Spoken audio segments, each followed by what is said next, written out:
کہتے ایک دن میں جنگل میں شکار کرنے گیا تو کچھ جانور کم نظر آئے، صبح سے لے کر میں گھومنے لگا، عصر کا وقت ہو گیا، کوئی شکار نہ ملا۔ اب میرے دل کے اندر یہ ڈر تھا کہ اگر مغرب مجھے یہیں ہو گئی تو مجھے کوئی درندہ کوئی جانور پریشان کرے گا۔ اسی پریشانی کے عالم میں میں دائیں بائیں دیکھ رہا تھا کہ ہرنی کا ایک بچہ مجھے نظر آیا۔ میں نے جھٹ سے وہ ہرنی کا بچہ ہی اٹھا لیا کہ آج یہی شکار کروں گا۔ کہتے ہیں میں نے اسے گھوڑے کے آگے رکھا، اپنے آگے گردن کی جانب، اور میں نے گھوڑے کی لگامیں تیزی سے گھمائی کہ سر پٹ گھوڑا دوڑایا تاکہ مغرب سے قبل میں شہر میں پہنچ جاؤں، یہ جنگل کا علاقہ گزر جائے۔ کہتے ہیں میں بڑی گرمی تھی، بڑی پیاس لگی، پر پانی نہ پیا نہ گھوڑے کو پلایا، سر پٹ دوڑایا اس ڈر سے کہ کہیں ایسا نہ ہو کہ میں جنگل میں مجھے شام ہو جائے۔ کہتے ہیں جب میں شہر سے باہر پہنچ گیا تو مغرب کا وقت بھی شروع ہو گیا۔ کہتے ہیں ابھی میں پہنچا ہی تھا، میں نے وہاں گھوڑے کو روکا، خود بھی پانی پیا، جانور کو بھی پلایا۔ کہتے ہیں ذرا میں نے آنکھ اٹھا کے دیکھا تو جس ہرنی کا میں بچہ لایا تھا وہ بھی دوڑتی ہوئی میرے پیچھے آ گئی۔ کہتے ہیں وہ پیچھے میرے کھڑی ہے، پتہ نہیں کہاں سے بیچاری دوڑی، میرا تو گھوڑا تھا اور میں نے تو سانس بھی نہیں لیا۔ 1.5 گھنٹہ 2 گھنٹے میں بھگاتا لایا اس جلدی میں کہ باہر آنا ہے۔ کہتے ہیں پلٹ کے دیکھا تو اس کی سانس پھولی ہوئی ہرنی کی اور للچائی نظروں سے مجھے دیکھ رہی ہے۔ دل کے ایک کونے سے آواز آئی کہ آج تو 2 شکار ہو گئے۔ بچہ تو پکڑا ہی، اس کی ماں کو بھی قابو کرتا ہوں تاکہ ڈبل شکار ہاتھ آئے گا۔ کہتے ہیں پھر اندر سے میرا درد بولا، اندر سے میرا رحم بولا، ایک ماں اپنا بچہ لینے آئی ہے اور اس طرح تو اسے تکلیف نہیں دی جا سکتی کہ اسے بلیک میل کر کے ماں کو بھی رکھ لیا جائے۔ کہتے ہیں جب میں نے اس ہرنی کی طرف دیکھا تو اس کی نظروں میں سوال تھا، اس کی نظروں کے اندر سوال تھا، کچھ مانگ رہی تھی۔ کہتے ہیں میں نے اس بچے کی پشت پر ہاتھ پھیرا، پھر میں نے بچہ چھوڑ دیا۔ کہتے ہیں اس نے پہلے بچے کو بازوؤں میں لیا، پھر اپنی زبان سے اپنا بچہ چاٹنے لگی۔ کہتے ہیں پھر وہ جب جنگل کی طرف جانے لگی تو ایک دفعہ اس نے میری طرف دیکھا، دوسری دفعہ اس نے آسمان کی طرف دیکھا۔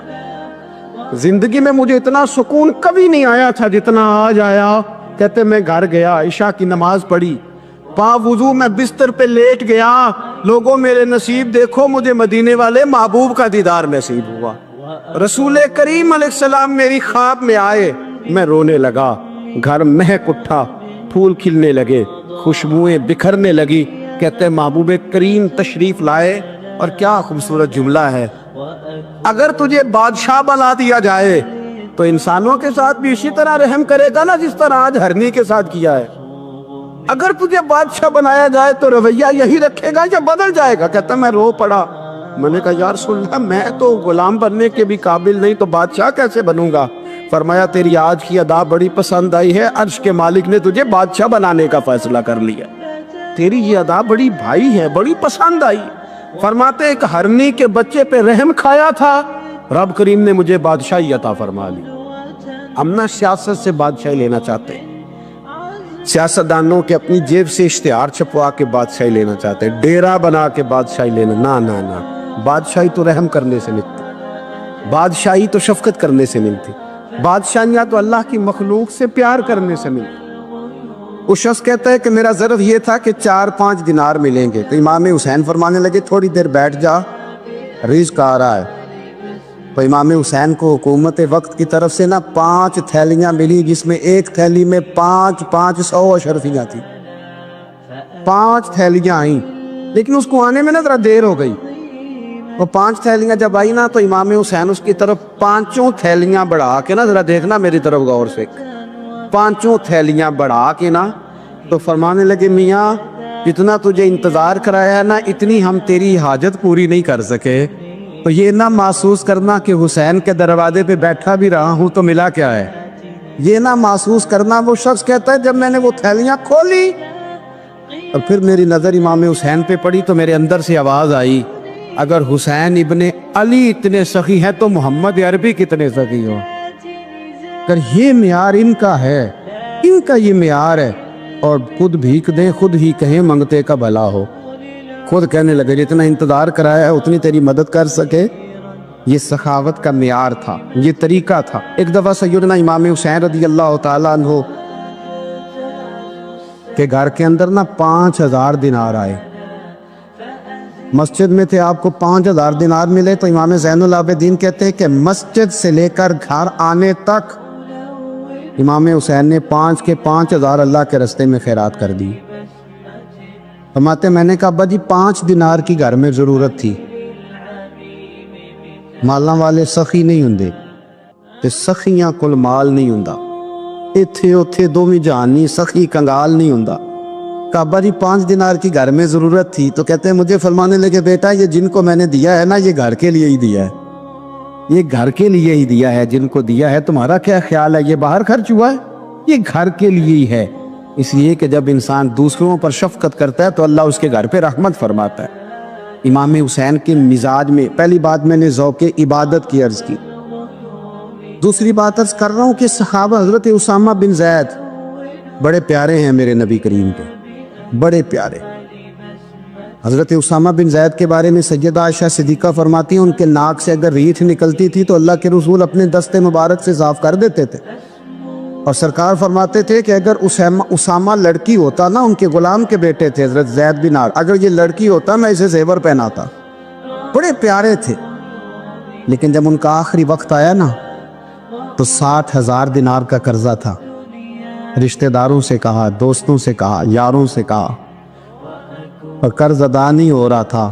حضرت اسامہ بن زید کہتے ہیں بڑا پریشان تھا۔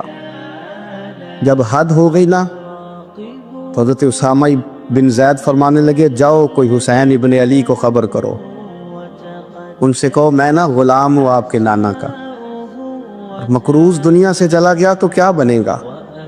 امام حسین کو خبر ملی تو دوڑے آئے۔ لاجپال اس پیر کو نہیں کہتے کہ تگڑا نذرانہ لے کے تو ماتھا چوم لے، لاجپال تو اس کو کہتے ہیں کہ جب ضرورت پڑے تو وہ سر پہ موجود ہو۔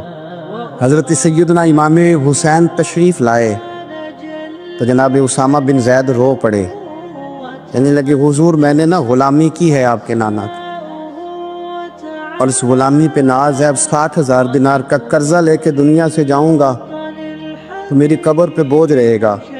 امام حسین خادم کو بھی کہہ سکتے تھے جاؤ گھر پیسے پڑے ہیں لے آؤ، امام حسین خود گئے، چادر روڑ کے تو اس کی اوٹ میں بکل میں 60,000 دینار چھپا کے لائے، اور جناب اسامہ بن زید کے سامنے رکھ کے کہنے لگے اسامہ یار پیسے رات کو ہی آئے تھے، میں سوچ رہا تھا مجھے تو ضرورت نہیں، اللہ نے کس کا نصیب میرے گھر میں بھیج دیا، مجھے تو حاجت ہی نہیں تھی، اب پتہ چلا پیسے تیرے تھے، اللہ نے حسین کی ڈیوٹی لگائی ہے کہ جا کے دے آ۔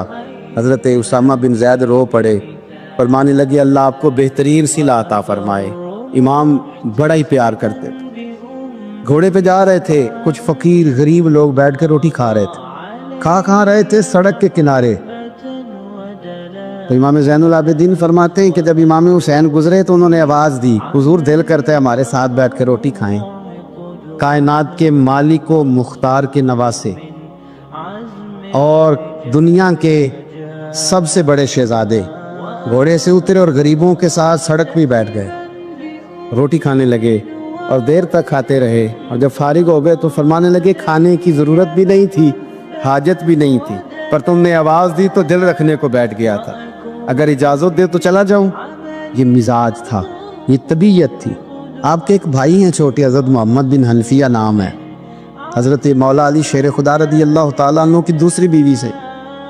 ایک دن حضرت امام حسین ان کے گھر میں بیٹھے تھے تو کسی بات میں نا اختلاف رائے ہو گیا، تو امام علی مقام ناراض ہو گئے، فرمایا آج کے بعد تیرے گھر نہیں آؤں گا،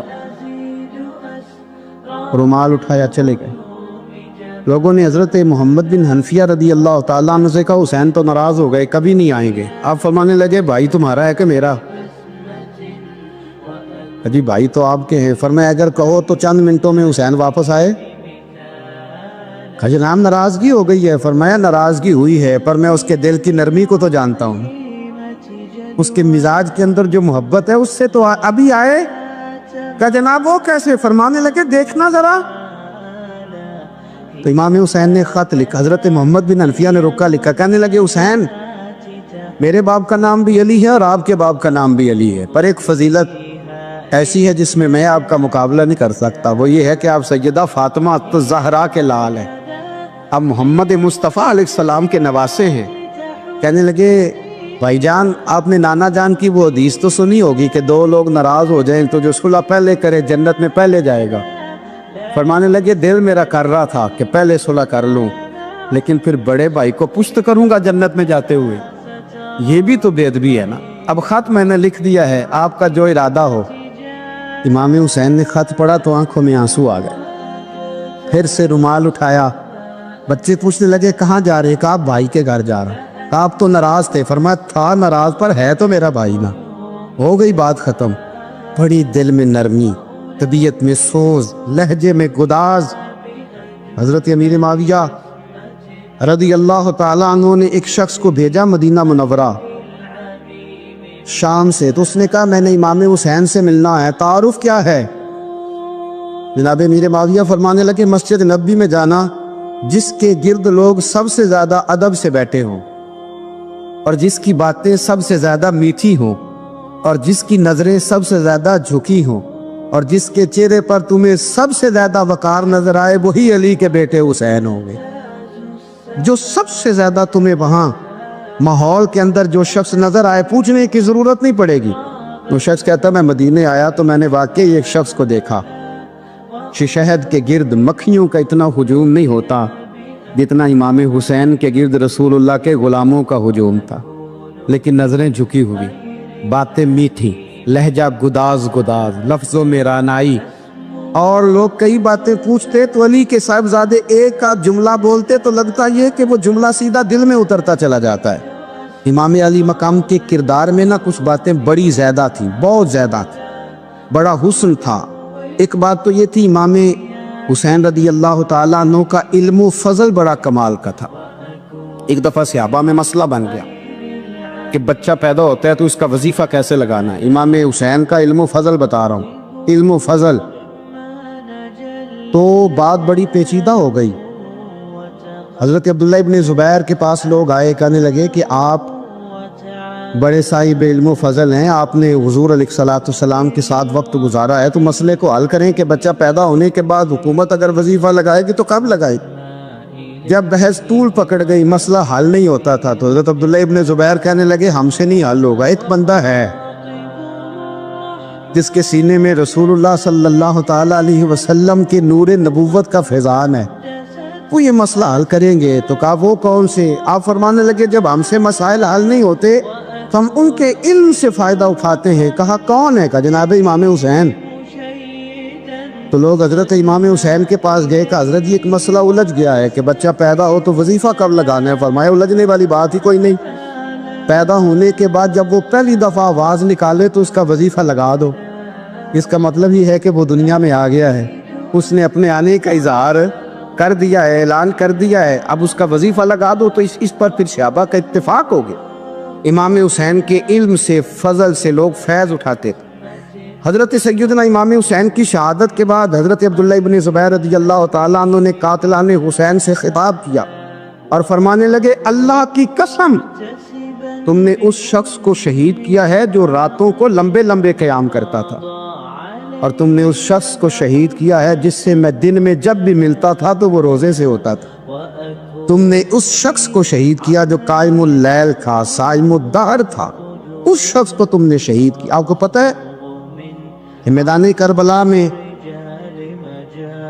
جب 9 محرم کو ابن سعد نے امام حسین سے کہا کہ جنگ کرو اگر یزید کی بیعت نہیں کرنی، تو امام حسین نے فرمایا ایک رات کی مہلت دے دو، ایک رات کی مہلت دے دو۔ حضرت امام زین العابدین کہتے ہیں میں نے اپنے والد گرامی سے عرض کی کہ ابا جی آپ جہاد سے دور جانے والے تو ہیں نہیں، آپ تو جہاد سے پیار کرنے والے، اور یہ بھی پتہ ہے مجھے کہ یہ جنگ اب ہو کے رہے گی، تو ایک رات کی مہلت لینے کا معنی کیا ہے؟ بھئی کل بھی لڑنا ہے اور رات بھی لڑنا ہے، تو ابا جی ایک رات کی مہلت۔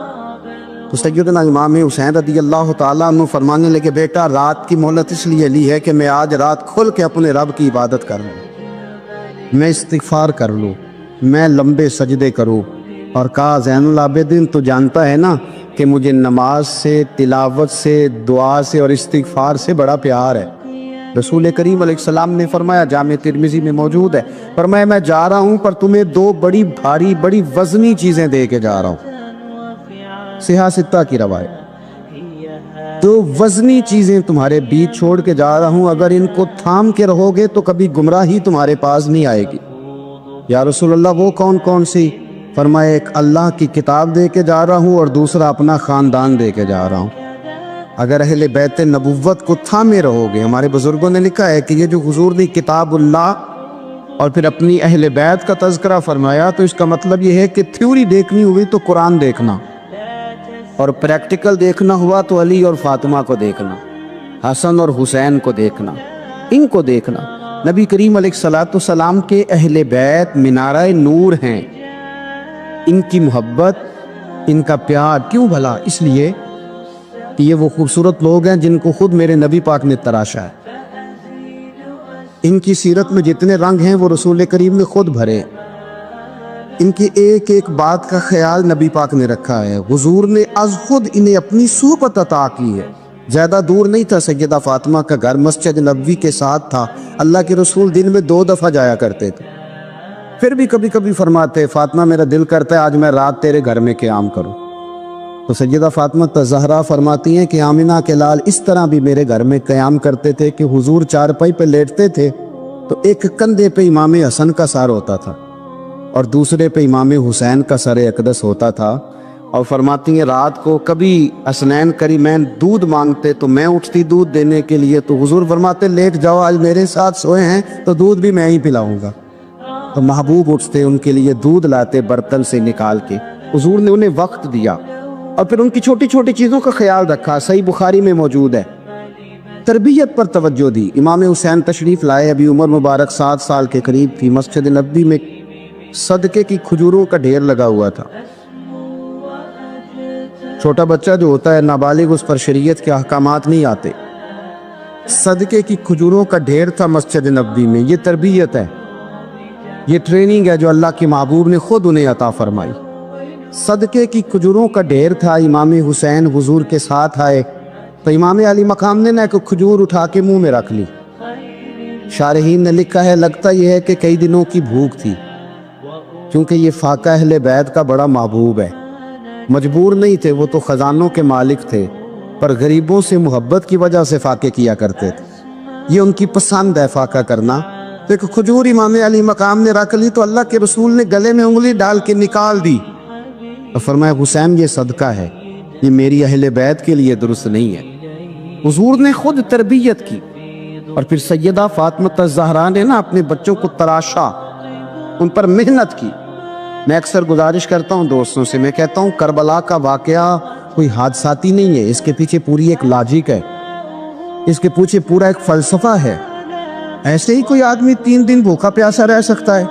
کسی آدمی کو صبح اس نے کھانا کھایا اور شام تک کھانا نہ ملے تو ٹانگیں کانپتی ہیں۔ رمضان المبارک میں عبادت کی نیت سے روزہ رکھنے والے بھی شام کو بڑے پریشان ہو جاتے ہیں، پر مسلسل 3 دن کھانا نہ کھایا جائے اور پانی نہ پیا جائے، اور حال یہ ہے کہ وہی آدمی تلوار لے کے میدان میں نکلے اور اس کی حالت یہ ہو کہ لوگ اس کی آگے دوڑنا شروع کر دیں، ہزاروں کی فوجیں تاب نہ لا سکے۔ علی کا گھر بھی وہ گھر ہے کہ جس گھر کا ہر ایک بچہ جسے دیکھو وہی شیر خدا معلوم ہوتا ہے۔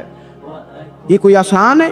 اس کے پیچھے پوری اس کے پیچھے فلسفہ ہے۔ امام راضی کی تفسیر کبیر دیکھیے گا، حضرت امام حسین کی وہ شخصیت تھی کہ مشکات میں حدیث ہے، نبی پاک صلی اللہ تعالی علیہ وسلم کی چچی جناب ام فضل صبح صبح گھبرائی حضور کی بارگاہ میں آئی، عرض کی یا رسول اللہ صلی اللہ علیہ وسلم آج میں نے عجیب خواب دیکھا ہے، میں ڈر گئی ہوں۔ حضور نے فرمایا چچی کیا دیکھا؟ عرض کی حضور میں نے کہا ہے کہ آپ کے وجود کا گوشت کا ایک ٹکڑا کٹ کے میری جھولی میں آ گیا۔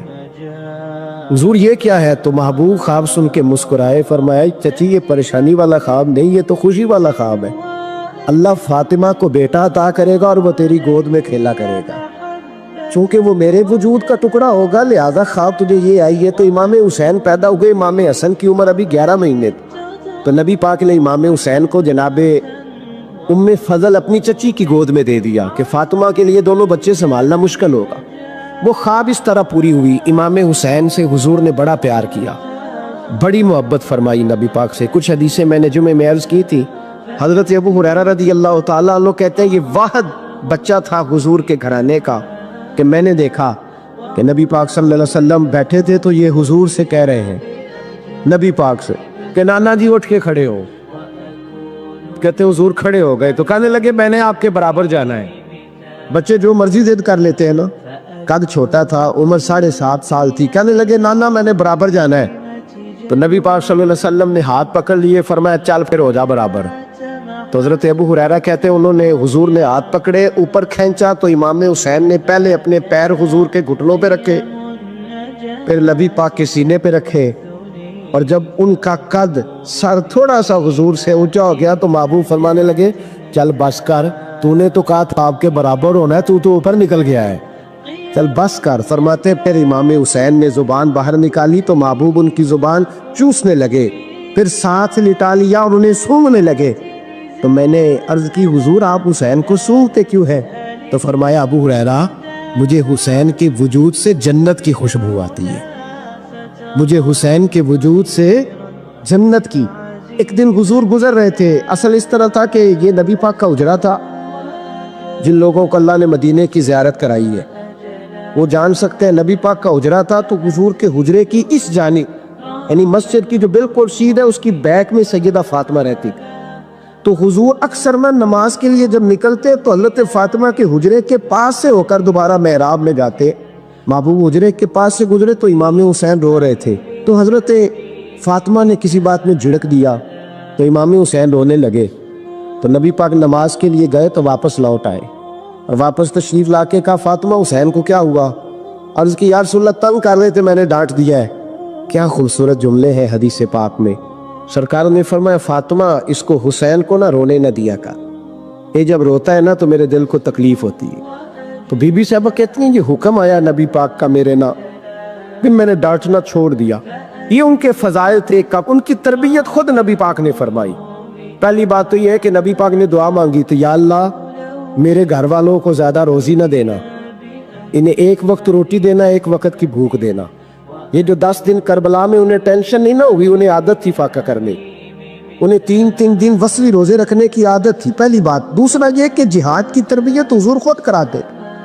حضرت فاطمہ الزہرا کہتی میں پردے کے پیچھے دیکھ رہی تھی، نبی پاک نے امام حسن اور حسین سے فرمایا چلو میرے سامنے کشتی لڑو.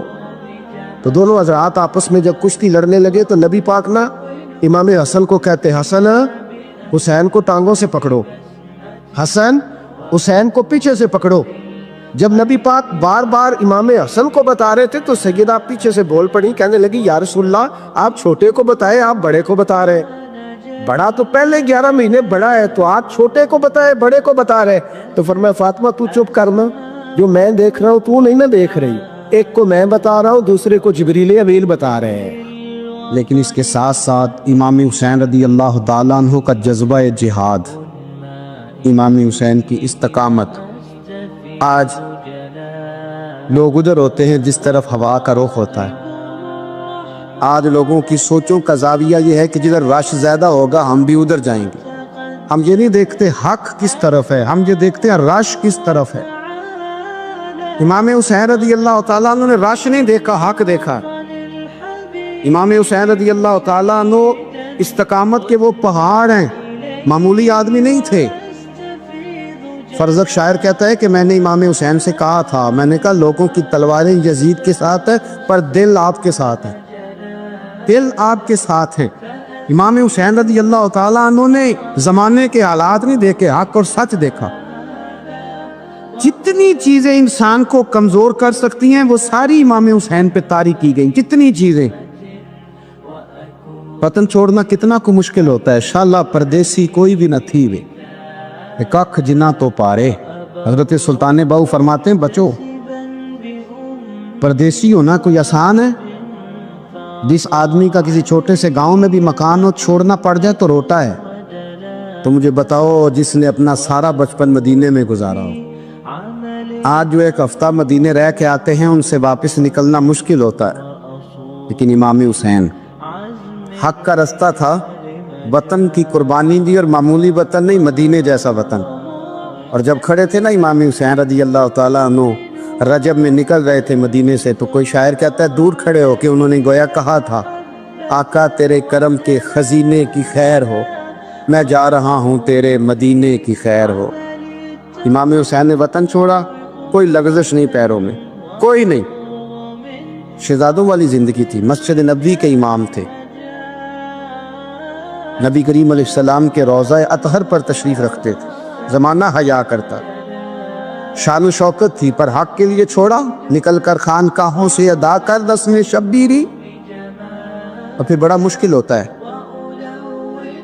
جس شخص کے ساتھ بچے اور عورتیں ہوں وہ تو یہ کہہ کے لڑائی سے جان چھڑاتا ہے کہ میرے ساتھ فیملی ہے، نہ ہوتی تو تجھے بتاتا، پر امام حسین کو اولاد بھی کمزور نہیں کر سکی، عورتوں کا ساتھ ہونا کمزور نہیں کر سکا۔ پھر امام علی مقبوق کتنا مشکل کام ہے۔ آج لوگ کہہ نہیں دیتے کہ میں تو اس لیے گناہ کرتا ہوں کہ رشوت اس لیے لے لیتا ہوں کہ بچے چھوٹے ہیں۔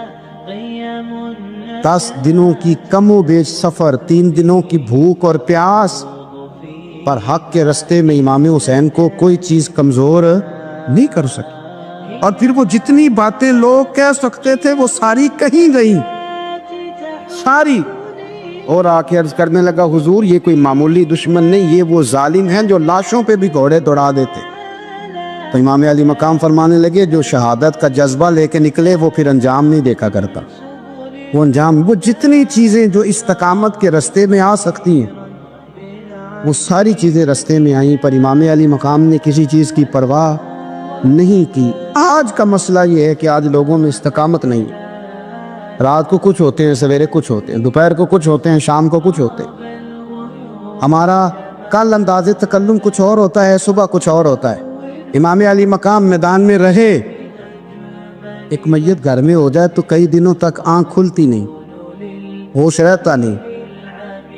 سب سے زیادہ مسائل امام حسین نے دیکھے، سب سے زیادہ، اور گھوڑے پر بیٹھنے سے پہلے ساری تکلیفیں آپ دیکھ چکے تھے۔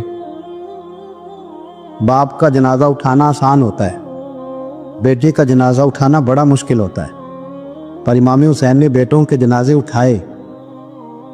حضرت علی اصغر کی لاش کو امام حسین نے اپنے دست مبارک سے دفن کیا، اور جناب علی اکبر کی میت کو جب آپ اٹھا کے لا رہے تھے تو سیدہ زینب فرماتی ہیں کہ مجھے یوں کبھی لگتا تھا حسین کا قد بڑا ہے اور کبھی لگتا تھا علی اکبر کا قد بڑا ہے، اور فرماتی ہیں کہ پھر حضرت قاسم بن حسن کو بھی وہ اٹھا کے لائے، اور جناب عباس کے وجود سے الگ ہونے والے بازو انہوں نے لا کے حضرت عباس کے وجود کے ساتھ بھی رکھے۔ انہوں نے یہ سارا منظر دیکھا، لیکن جب حسین ابن علی اپنی دفعہ گھوڑے پہ سوار ہوئے تو لگتا یہ تھا کہ ان سے زیادہ بہادر کوئی نہیں۔ ایک جملہ بھی یزیدی فوج کے سامنے امام حسین نے کمزور نہیں کہا، ایک جملہ بھی، ایک فکرہ بھی کچا نہیں بولا، کہیں بھی کوئی منت نہیں کی، کسی جگہ بھی ان کے پائے استقلال میں کوئی لغزش نہیں آئی۔ جب لوگوں کو پتہ چل جائے کہ اب سامنے موت ہی موت ہے، سوائے اس کے چارہ کچھ بھی نہیں، تو بہت ساری رخصت اور اجازت تو دین بھی دیتا ہے، پر امام حسین کسی جگہ کسی رخصت پر عمل کرتے نظر نہیں آتے، ڈٹ کے بات کی، ڈٹ کے۔ اور پھر جب میدان میں نکلے، اللہ اکبر، تو ابن سعد کہنے لگا کہ اگر 2 کر کے ایک کر کے جاؤ گے تو یہ 45,000 کا لشکر سارا حسین کاٹ ڈالے گا، یک بارگی حملہ کرو گے تو بات۔ اتنی استقامت، اتنا۔ آج تو لوگ ڈپریشن کے مریض ہیں، آج تو لوگ ٹینشن کے مریض ہیں، ہر دوسری بات میں لوگ کہتے ہیں وہ بڑا، پر کس بات سے؟ مطلب کیا آپ نے زندگی میں صرف جاب نہیں مل رہی، صرف بیماری آ گئی، صرف خرچہ نہیں گھر میں بڑا، کس بات کا ڈپریشن؟ امام حسین کی زندگی بتلاتی ہے کہ وہ لوگ بھی کوئی دنیا میں کمال حاصل کر سکتے ہیں جو چھوٹی چھوٹی بات پہ روتے ہیں۔ مال بھی ہے، جوانی بھی ہے، گھر بھی ہے، مکان بھی ہے، بچے بھی ہیں، عزت بھی ہے، صرف پیسے نہیں۔ اور انسان ہے کہ آنکھیں نہیں کھل رہی، وہ سمجھتا ہے میں کسی کام کا ہی، فقط پیسے نہیں بس۔ او خدا کے بندو، امام علی مقام نے فرمایا سارا کچھ لٹا کے بھی جو میدان میں کھڑا رہے اسے حسین ابن علی کہا جاتا ہے، اسے حسین ابن علی کہا جاتا ہے۔